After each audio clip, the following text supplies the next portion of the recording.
കാസർഗോഡ് ജില്ലയിൽ നീലേശ്വരത്ത് ഒരു കുടുംബത്തിന് CPM ഊരുവിലക്ക് ഏർപ്പെടുത്തി എന്നൊരു വാർത്ത. അതത്ര പുതുമയുള്ളതായിട്ട് തോന്നിയില്ല. അവിടെ ആ പറമ്പിൽ നിന്ന് തേങ്ങ ഇടാൻ പോലും CPMക്കാര് സമ്മതിക്കുന്നില്ല, ആദായമെടുക്കാൻ അനുവദിക്കുന്നില്ല. അതുമാത്രമല്ല, കഴിഞ്ഞ ദിവസം അവിടെ തേങ്ങയിടാൻ ചെന്ന തൊഴിലാളികളെ CPM പ്രവർത്തകര് തടഞ്ഞു, വീട്ടുകാരെ കത്തികാട്ടി ഭീഷണിപ്പെടുത്തി. ഞാൻ പറഞ്ഞല്ലോ, ഇതത്ര പുതുമയുള്ള ഒരു സംഭവമല്ല. ഈ ഊരുവിലക്ക് എന്ന് പറയുന്നത് CPMന്റെ ഒരു സ്ഥിരം ആയുധമാണ്. അവർക്ക് താല്പര്യമില്ലാത്ത, അവരോട് ഇടഞ്ഞു നിൽക്കുന്ന, ആരോടും എടുക്കുന്ന ഒരു രീതിയാണ്. അവര് വീട്ടുകാരെ പുറത്തിറങ്ങാൻ സമ്മതിക്കുന്നില്ല, അല്ലെങ്കിൽ അവരുമായി യാതൊരു സഹകരണത്തിനും തയ്യാറാവുന്നില്ല, അല്ലെങ്കിൽ അവരുടെ വീട്ടിൽ പറമ്പിൽ ആദായം എടുക്കാൻ പോലും അനുവദിക്കാത്ത ഒരു രീതി CPMന്റേതായിട്ടുണ്ട്. അത് വളരെ പണ്ടേ പല ഉദാഹരണങ്ങൾ നമുക്ക് ചൂണ്ടിക്കാട്ടാൻ സാധിക്കും. ഇത് നീലേശ്വരത്തെ ഒരു പാർട്ടി ഗ്രാമമായ പാലായി എന്ന് പറയുന്ന സ്ഥലത്താണ് സംഭവിച്ചത്. അവിടെ കൊഴുവൽ ഭഗവതി ക്ഷേത്രത്തിനു സമീപം പുഴയ്ക്കൽ വീട്ടിൽ MK രാധമ്മ എന്ന് പറയുന്ന സ്ത്രീയുടെ പറമ്പിലാണ് ഈ CPMക്കാരുടെ അതിക്രമം ഉണ്ടായത്. MK രാധമ്മ ഒരു സാധാരണ ഒരു സ്ത്രീ അല്ല.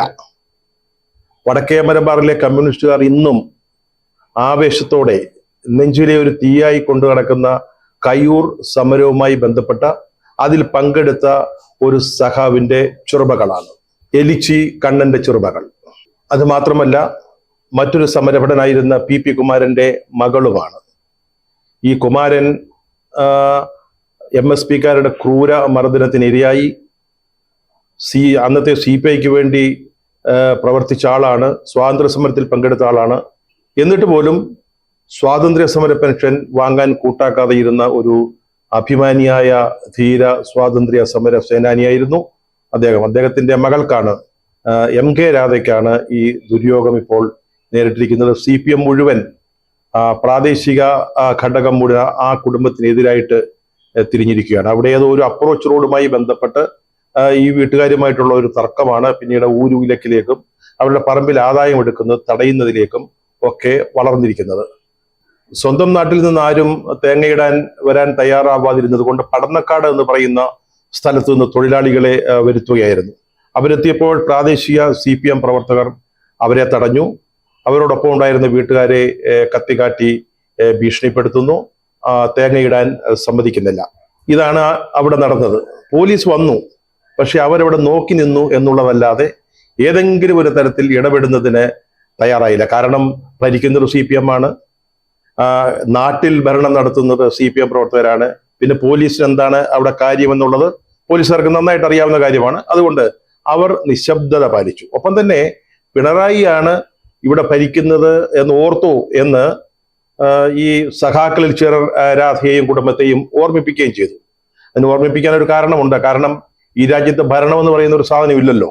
അപ്പൊ ഭരിക്കുന്നവരാരാണെന്ന് ചിലപ്പോൾ മറന്നിട്ടുണ്ടാവും എന്ന് കരുതിയാണ് പിണറായിയാണ് ഭരിക്കുന്നത് എന്ന് സഖാവ് ഓർമ്മിപ്പിച്ചത്. സഖാവെ, ഞങ്ങൾ ആരും മറന്നിട്ടില്ല, പിണറായിയാണ് ഭരിക്കുന്നത് എന്ന കാര്യം ഞങ്ങൾ ഒരിക്കലും മറക്കില്ല. കാരണം ഞങ്ങൾ സപ്ലൈകോയിൽ ചെല്ലുമ്പോൾ അവിടെ സാധനമില്ല, സബ്സിഡിയുള്ള സാധനങ്ങളില്ല, പെൻഷന് സമയമാകുമ്പോൾ അത് ലഭിക്കാറില്ല. അത് മാത്രമല്ല, നാട് മുഴുവൻ കടക്കണിയിൽപ്പെട്ടിരിക്കുകയാണെന്ന് ഞങ്ങൾക്കറിയാം.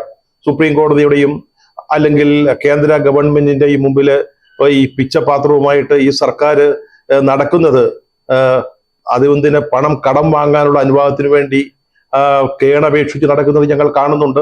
ഇതൊക്കെ കാണുമ്പോൾ ഇതിന്റെയൊക്കെ കാരണഭൂതൻ ആരാണെന്നും ആരാണ് ഈ രാജ്യം ഭരിക്കുന്നത് എന്നും ഞങ്ങൾ നന്നായിട്ട് ഓർക്കുന്നുണ്ട്. അതൊന്നും മറന്നിട്ടില്ല, അത് ഓർപ്പിക്കേണ്ട കാര്യവുമില്ല.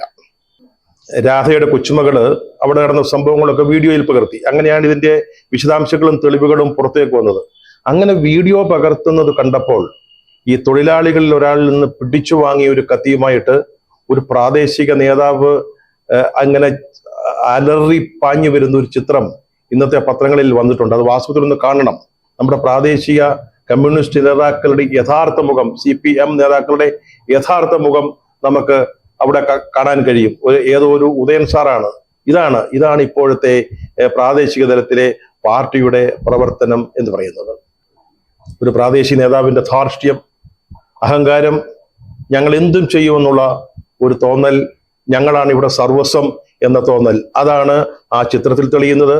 ആ ചിത്രത്തിന് നിദാനമായ സംഭവത്തിന്റെ പിന്നിലും നമുക്ക് അതാണ് മനസ്സിലാക്കാൻ സാധിക്കുന്നത്. കോഴിക്കോട് കുറ്റ്യാടി എന്ന് പറയുന്ന സ്ഥലത്ത് വിനീത കോട്ടായി എന്ന പറയുന്ന ഒരു സ്ത്രീയെ വർഷങ്ങളോളം CPM-കാര് ഊരുവിലക്കി, വീട്ടുതടങ്കലിലാക്കി, കുട്ടികളുമായി പുറത്തിറങ്ങാൻ ഉള്ള സ്വാതന്ത്ര്യം പോലും നൽകാതെയിരുന്നു. അവര് ഒരു സാധാരണ സ്ത്രീയാണ്. അവരുടെ വീട്ടില് പലരെയും ജോലിക്ക് വിളിക്കും. അക്കൂട്ടത്തിൽ തൊട്ടടുത്തുള്ള ഒരു CPM നേതാവിന്റെ ഭാര്യയ്ക്ക് ജോലി നിഷേധിച്ചു എന്ന് പറഞ്ഞുകൊണ്ട്, അതൊരു വെറും പ്രവർത്തകല്ല, നേതാവ് തന്നെയാണ്, ബ്രാഞ്ച് തലത്തിലൊക്കെ ഉള്ള ഒരു നേതാവാണ്. അയാളുടെ ഭാര്യയ്ക്ക് ജോലി കൊടുത്തില്ല എന്ന് പറഞ്ഞ് അവരെ നിരന്തരം വർഷങ്ങളോളം ഭീഷണിപ്പെടുത്തുകയും അതുപോലെ തന്നെ ഭീതിയുടെ നിഴലിൽ ജീവിക്കാൻ അവർ നിർബന്ധിതരാവുകയും ചെയ്തു. കഥ നമുക്കൊക്കെ അറിയാവുന്നതാണ്.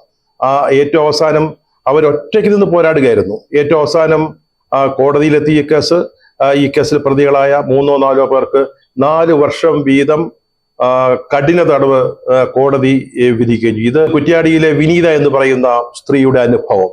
പയ്യന്നൂർ ലഡാട്ട് എന്ന സ്ഥലത്ത് ചിത്രലേഖ എന്ന് പറയുന്ന ഒരു ദളിത് പെൺകുട്ടി, അവര് ഓട്ടോ ഓടിച്ചാണ് ജീവിച്ചിരുന്നത്. അവര് മറ്റേതോ സമുദായത്തിൽപ്പെട്ട ഒരാളെ വിവാഹം കഴിച്ചു എന്നുള്ളതാണ് അത്രേ കാരണം. അവരെ എടാട്ട് സ്റ്റാൻഡില് ഓട്ടോറിക്ഷ ഓടിക്കാൻ അനുവദിച്ചില്ല. ഓട്ടോറിക്ഷ CITU തൊഴിലാളികൾ കത്തിച്ചു. അതിനുശേഷം അവര് കാട്ടാമ്പള്ളി എന്ന സ്ഥലത്തേക്ക്, കണ്ണൂർ ജില്ലയിലെ തന്നെ കാട്ടാമ്പള്ളി എന്ന ഒരു സ്ഥലത്തേക്ക് വന്നു. അവിടെയും ഇവർക്ക് CITUവിന്റെ ഊരുവിലക്കും ഇത്തരത്തിലുള്ള ഭീഷണികളും നേടിയാണ്. ജീവിക്കാൻ അനുവദിക്കാത്തൊരവസ്ഥ. തൊഴിലാളി സ്ത്രീയാ, തൊഴിലാളി പാർട്ടിയുമാണ്, തൊഴിലാളി യൂണിയനാണ്. പക്ഷെ ഈ തൊഴിലാളി സ്ത്രീയെ ജീവിക്കാൻ അനുവദിക്കാത്ത ഒരവസ്ഥ. കാട്ടാമ്പള്ളിയിലും ഓട്ടോറിക്ഷ കത്തിച്ചു. എത്രയോ കാലം ആ ചിത്രലേഖ എന്ന പെൺകുട്ടി CPM-ന്റെ ഈ ക്രൂരം എന്ന് വിശേഷിപ്പിക്കാവുന്ന ഇത്തരത്തിലുള്ള പ്രവർത്തനങ്ങൾക്ക് വിധേയായി. നമ്മുടെ തിരുവനന്തപുരത്ത് കാട്ടായിക്കോണത്തിനടുത്ത് ഉണ്ടായൊരു സംഭവം, മാങ്ങോട്ടുകോണം എന്ന് പറയുന്ന സ്ഥലത്തെ ബ്രാഞ്ചിൽ പ്രവർത്തിക്കുന്ന ഒരു സ്ത്രീയാ, പാർട്ടി പ്രവർത്തകയാ, അല്ലാതെ അന്യായ സ്ത്രീ ഒന്നുമല്ല. അവര് തിരുവനന്തപുരത്ത് നവകേരള സദസ്സ് നടന്നപ്പോൾ അതിൽ പങ്കെടുക്കാൻ സാധിച്ചില്ല. മറ്റെന്തോ കാരണങ്ങളാൽ അതിൽ പങ്കെടുക്കാൻ സാധിച്ചില്ല. അപ്പൊ പിന്നെ CITUക്കാർ തീരുമാനിച്ചു, അല്ലെങ്കിൽ പാർട്ടി ഘടകം തീരുമാനിച്ചു, നീ ഇവിടെ വണ്ടി ഓടിക്കണ്ട. ഇതാണ് CPM-ന്റെ ജനാധിപത്യം. അവരുടെ തന്നെ പാർട്ടിയിൽപ്പെട്ട സഖാക്കളോട് എടുക്കുന്ന രീതി. ഇങ്ങനെ എത്രയെത്ര അനുഭവങ്ങൾ വേണമെങ്കിലും നമുക്ക് പറയാൻ പറ്റും. ഇനി ചരിത്രത്തിലേക്ക് നമ്മൾ നോക്കുകയാണെങ്കിൽ, ഇത്തരത്തിലുള്ള പ്രവർത്തനങ്ങൾക്ക് നേതൃത്വം കൊടുക്കുന്ന CPM-കാരെ ഓർക്കേണ്ട ഒരു കാര്യമുണ്ട്. 1957-ലെയും 1967-ലെയും EMS സർക്കാരുകൾ എന്തുകൊണ്ടാണ് വീണുപോയത്? EMS-നെ പോലുള്ള ഒരു പ്രതിഭാശാലിയായ നേതാവ് നേതൃത്വം കൊടുത്ത ഒരു ഗവൺമെന്റ്. 57-ൽ സ്വതന്ത്രരുടെ കൂടെ പിന്തുണയോടെയാണ് ഭൂരിപക്ഷം ഉണ്ടായിരുന്നത്. അതേസമയം 67-ൽ 136 സീറ്റിൽ 113 സീറ്റ് നേടിക്കൊണ്ടാണ് അന്ന് EMS-ന്റെ സർക്കാർ അധികാരത്തിൽ വന്നത്. ഇതായിരുന്നു ഈ ധാർഷ്ട്യം, ഈ അഹങ്കാരം, ഈ ധിക്കാരം. 57-ല് തൊഴിലാളി സഖാക്കൾ വിചാരിച്ചത് കമ്മ്യൂണിസ്റ്റ് ചൈനയിലെയും റഷ്യയിലെയും പോലെ കേരളത്തിലും കമ്മ്യൂണിസ്റ്റ് ഭരണം വന്നുപോയെന്ന, അത് ഇന്ത്യയുടെ ഭാഗമാണെന്നോ ഒരു ജനാധിപത്യ രീതിയിൽ നടന്ന തെരഞ്ഞെടുപ്പിന്റെ ഫലമായിട്ട് അധികാരത്തിൽ വന്ന ഒരു സർക്കാരാണെന്ന് ഓർത്തില്ല. എന്തോ വിപ്ലവത്തിലൂടെ മാവോയിൽ ലെനിനുമൊക്കെ നേതൃത്വം കൊടുത്ത ഒരു വിപ്ലവം പോലെ എന്തോ ഒരു വിപ്ലവത്തിലൂടെ വന്ന ഒരു വിപ്ലവ തൊഴിലാളി സർക്കാർ വന്നുപോയി എന്ന് വിചാരിച്ച് നടത്തിയ അഹങ്കാരങ്ങൾ, ധിക്കാരങ്ങൾ. അന്ന് സ്വൽഭരണമായിരുന്നു. പ്രാദേശിക തലത്തിൽ അന്ന് ബ്രാഞ്ചിന് പകരം സെല്ലിന്റെ സെക്രട്ടറിയാണ് രാജ്യത്തെ അല്ലെങ്കിൽ സ്ഥലത്തെ പ്രധാന ദിവ്യൻ. എല്ലാ കേസുകളും കൈകാര്യം ചെയ്യുന്നത് അദ്ദേഹമാണ്.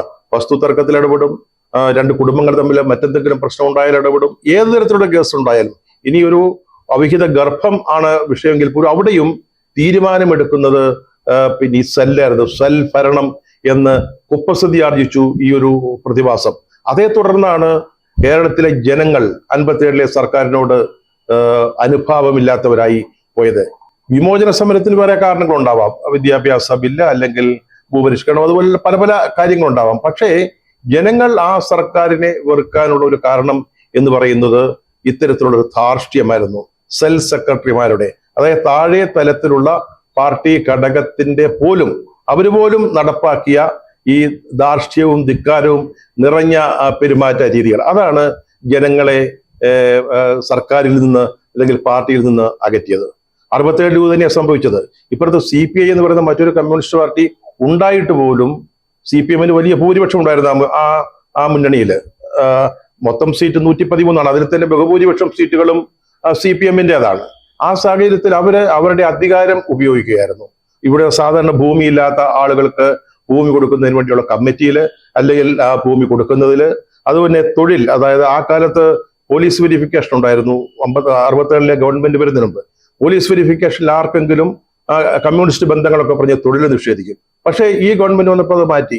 അങ്ങനെ തൊഴിൽ നിഷേധിക്കപ്പെട്ട ആളുകൾക്ക് ജോലി കൊടുക്കാൻ തുടങ്ങി. അങ്ങനെ ജോലി കൊടുത്തത് മുഴുവൻ CPM-കാർക്കായിരുന്നു. അപ്പൊ CPM പറഞ്ഞാൽ CPM-ന്റെ പ്രാദേശിക ഘടകങ്ങൾ പറയുന്നത് പോലെയാണ് ഭരണം നടക്കുക എന്നുള്ളത്.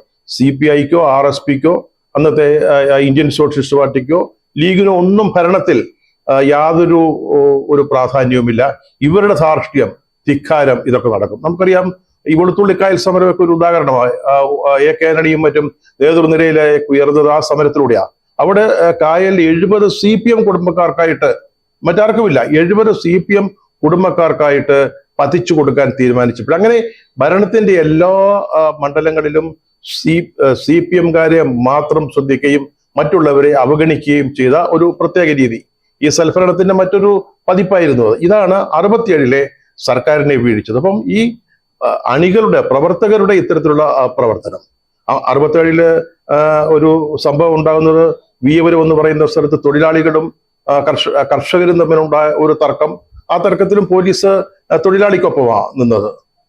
അന്ന് ഖരാവോ എന്ന് പറയുന്ന ഒരു ഏർപ്പാടുണ്ട്. അന്നത്തെ തൊഴിൽ മന്ത്രി മത്തായി മാഞ്ഞൂരേന്റെ മറ്റും അനുഗ്രഹ ആശിസ്സുകളോടെ പ്രവർത്തിച്ചിരുന്നതാണ് ഈ ഖരാവോ. അതായത് ഉദ്യോഗസ്ഥന്മാരെയോ അല്ലെങ്കിൽ തൊഴിലുടമകളെയോ മുതലാളിമാരെയോ തടഞ്ഞു നിർത്തി, ചുറ്റും കൂടി തടഞ്ഞു നിർത്തി അവരുടെ ഡിമാൻഡ് അംഗീകരിക്കുന്നത് വരെ അവരെ ഒരുതരം തടങ്കലിൽ വെച്ചുകൊണ്ടിരിക്കുന്ന രീതിയായിരുന്നു ഖരാവോ.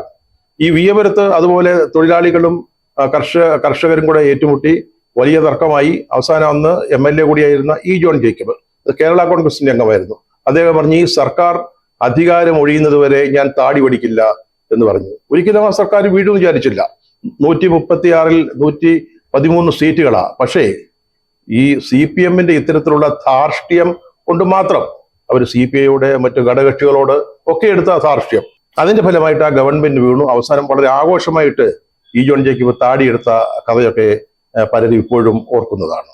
സാകളൊന്നും ഓർക്കണം, ജനാധിപത്യത്തോടെ നിങ്ങൾക്ക് കൂറില്ല എന്നതിന്റെ ഉത്തമ ദൃഷ്ടാന്തങ്ങളാണ് ഇത്തരത്തിലുള്ള ഊരുവിലക്കുകളും അല്ലെങ്കിൽ സാധാരണ ജനങ്ങളോടുള്ള മെക്കിട്ട് കയറ്റവും എന്ന് നിങ്ങൾ മനസ്സിലാക്കണം. ഇത് ഒട്ടുമേ ജനാധിപത്യമല്ല, നിങ്ങളുടെ തന്നിഷ്ടം നടപ്പാക്കലാണ്. ഇത് പാർട്ടിയേത ഏകാധിപത്യമാണത്, പാർട്ടിയുടെ സർവാധിപത്യമാണ്. ഇത് ഒരിക്കലും ഒരു ജനാധിപത്യ ഭരണ സമ്പ്രദായത്തിൽ അനുവദിക്കാനോ അംഗീകരിക്കാനോ പറ്റാത്തതാണ്. സഹജീവികളോട് സ്നേഹമില്ലായ്മയാണ് ഇതിന്റെയൊക്കെ പിന്നിൽ പ്രവർത്തിക്കുന്നത്. ഇപ്പോൾ ദാ തെരഞ്ഞെടുപ്പ് വരികയാണ്. ഈ അടുത്ത് പടിവാതിൽക്കൽ എത്തിക്കഴിഞ്ഞു.